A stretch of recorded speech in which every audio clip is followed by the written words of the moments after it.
अब खबर अनूपपुर से है, जो अनूपपुर के बिजूरी नगर में संचालित स्कूल में बाल अधिकार संरक्षण आयोग ने छापामार कार्रवाई की। इस कार्रवाई में विद्यालय में चल रही तमाम गतिविधियों की जांच में कई मामले सामने आए हैं। जांच के दौरान विद्यालय के कमरों में मांस के साथ साथ अन्य अनैतिक सामग्री भी बरामद की गई है, और जिसके बाद स्कूल प्रबंधन की कार्यशैली पर कई तरह के सवाल खड़े हो रहे हैं। इस मामले में विद्यालय की मान्यता समाप्त करने के साथ साथ दोषियों के खिलाफ कड़ी कार्रवाई की मांग उठ रही है।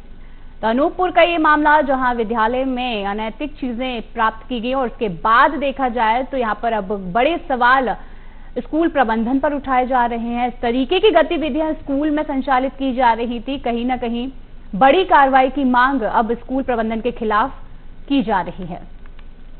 अनूपपुर का ये पूरा मामला, जहां आपको बता दें कि स्कूल में बाल अधिकार संरक्षण आयोग के द्वारा छापामार कार्रवाई की गई और इस कार्रवाई के दौरान बड़ी मात्रा में मांस और अनैतिक चीजें बरामद की गई। तो देखा जाए तो यहां पर जांच के दौरान विद्यालय के कमरों से मांस के साथ अन्य अनैतिक सामग्री भी बरामद की गई है, और जिसके बाद अब स्कूल प्रबंधन की कार्यशैली पर कई सवाल खड़े किए जा रहे हैं। देखा जाए तो यहां पर स्कूल, जहां पर इस तरीके की चीजें प्राप्त होना कहीं ना कहीं बड़े सवाल खड़े करते हुए नजर आ रही है। चलिए, अधिक जानकारी के हमारे साथ आदित्य जुड़े हैं।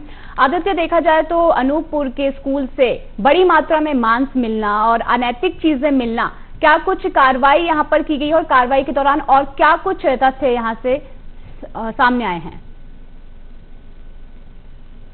बता दूं कि ये अनूपपुर जिले के बिजरी थाना क्षेत्र अंतर्गत ये विद्यालय है और सेंट जोसेफ नाम से विद्यालय संचालित है। नर्सरी से लेकर 12वीं कक्षा तक ये विद्यालय संचालित है, जहां पे भोपाल से आई हुई टीम के द्वारा जब स्कूल में विजिट करके जांच की गई तो वहां आवासीय विद्यालय है, तो वहां के फ्रिज में मांस, मछली, शराब की बोतलें, कई प्रकार की अनैतिक चीजें मिली, जिसको लेके अभी जांच जारी है। जी बिल्कुल, लेकिन अगर देखा जाए तो यहाँ पर शिक्षा का गढ़ स्कूल जो है, हमेशा अगर देखें यहाँ पर विद्या को लेकर इसे तत्पर रखा जाता है, लेकिन इस तरीके की चीजें मिलना कहीं ना कहीं स्कूल प्रबंधन पर बड़े सवाल खड़े कर रही है कि आखिर स्कूल प्रबंधन इस तरीके की लापरवाही कैसे कर सकता है?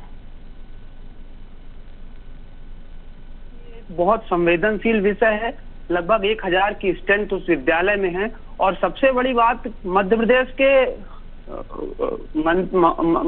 शासन में मंत्री दिलीप जायसवाल का गृह ग्राम है और जिले की सबसे बड़ी विद्यालय है सेंट जोसेफ। लगभग 1000 की स्ट्रेंथ है वहां पे, और इस तरह की चीजें सामने आई है तो कहीं ना कहीं बहुत बड़ा सवाल और बहुत गंभीर मसला ये निकल के सामने आ रहा है। बिल्कुल आदित्य, देखा जाए तो बड़ी कार्रवाई जरूर यहाँ पर होनी चाहिए। कहीं ना कहीं इस तरीके के मांस और अनैतिक चीजें मिलना एक बड़े सवाल यहाँ पर खड़े करते हुए नजर आ रहा है। चलिए, तमाम जानकारी के लिए आदित्य बहुत बहुत धन्यवाद। वहीं आगे